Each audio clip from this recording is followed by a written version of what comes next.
ये लो मेरी गाड़ी वॉश करा देना। अच्छा खाना खा रहे हो? कोई नहीं, मैं खुद करा लूंगा, आप आराम से खाना खा लो। अरे सर रहने दीजिए, पूरा दिन खाते रहते हैं ये। अगर ये हमारा काम नहीं करेंगे तो किसका काम करेंगे? ये यहाँ पे हमारा काम करने के लिए तो बैठे हैं। और आप मुझे एक बात बताइए, हम इसको सैलरी किस चीज की देते हैं? हमारे काम करवाने की ना। मनीषा पहली बात तो ये है, ये काम इसका नहीं है, ये तो इसका बड़प्पन है जो हमारे छोटे मोटे काम कर देता है। और दूसरी बात ये कि वो खाना खा रहा है, तो खाना खाते किसी को डिस्टर्ब नहीं करना चाहिए। और ये क्या, तू प्याज के साथ रोटी खा रहा है, सब्जी नहीं है? सर वो मुझे सब्जी बनानी नहीं आती, तो इसलिए प्याज के साथ खाना खा रहा हूँ। ये क्या बात हुई, बनाना नहीं आता? घर में कोई और तो होगा खाना बनाने वाला। साहब नु तो बीवी बच्चे हैं, लेकिन वो सब लोग ना गांव में रहते हैं, मैं यहाँ अकेला रहता हूँ।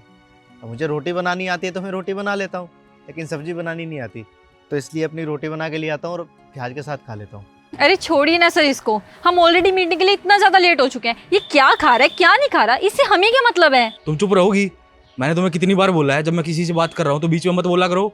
Sorry sir. और तू भाई, बाहर से सब्जी मंगवा के उसके साथ भी तो रोटी खा सकता है। अब सर इतनी कमाई कहाँ कि बाहर से सब्जी लेके डेली खाना खा सकूँ।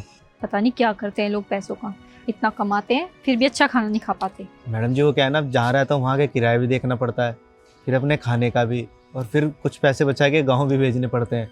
अब इतनी कमाई तो नहीं है कि ये सारी चीज़ें कर सकूँ, इसलिए जहाँ जहाँ पैसे बचते हैं तो बचा लेता हूँ। अंदर कैंटीन तो है, वहाँ पे मैंने स्टाफ के लिए खाना फ्री कर रखा है, तू अंदर से खाना लेके खा लिया कर। अरे साहब वो खाना तो अंदर ऑफिस वालों के लिए है ना, मेरे जैसे गार्ड के लिए नहीं। तू रुक, मैं अंदर से ना सब्जी भिजवाता हूँ, उसके साथ खा लियो। सर आप ऐसा मत करिए प्लीज। आप इनको एक दिन की छूट देंगे ना, ये डेली ऐसे ही करने लग जाएंगे। डेली कहाँ कहाँ से खाना ला के देंगे आप इन्हें? मनीषा सिर्फ तुम लोग कंपनी के लिए काम नहीं करते, ये भी कंपनी के लिए काम करता है, तो मेरा फर्ज बनता है जैसे मैं तुम लोगों का ध्यान रखता हूँ ना, वैसे इसका भी ध्यान रखूँ।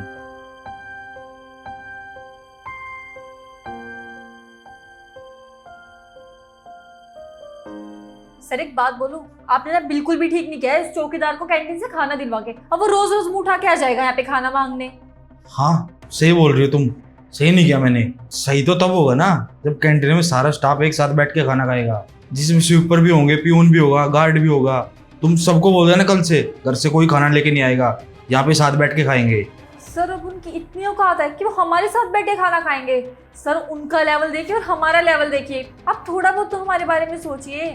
खाता तो मैं भी उसी कैंटीन में तुम्हारे साथ बैठ के, मैंने तो कभी नहीं बोला कि तुम्हारा लेवल क्या है मेरा लेवल क्या है। मेरे लिए तो सारा स्टाफ बराबर है ना, तुम लोग भी मेरे लिए काम करते हो, वो लोग भी मेरे लिए काम करते हैं। गलती तो मेरी थी, ये काम मुझे बहुत पहले कर देना चाहिए था। एक बार बाहर गेट से गार्ड को अंदर भेजना। जी साहब। कल से तुझे घर से खाना लाने की कोई जरूरत नहीं है, यहाँ कैंटीन में बैठ के खाना खाना है। और जितने भी गार्ड है ना उन सबको बोल दियो यहाँ कैंटीन में बैठ के खाना खाएंगे, घर से कोई नहीं लेके आएगा। ठीक है साहब, बहुत बहुत धन्यवाद। और तुम, अगर तुम्हें कोई प्रॉब्लम हो ना तो तुम अपना खाना कल से घर से लेके आना, समझ गई? मेरे ऑफिस में भेदभाव करने वाले की कोई जगह नहीं है। सॉरी सर, मैं आगे से ऐसी गलती दोबारा नहीं करूँगी।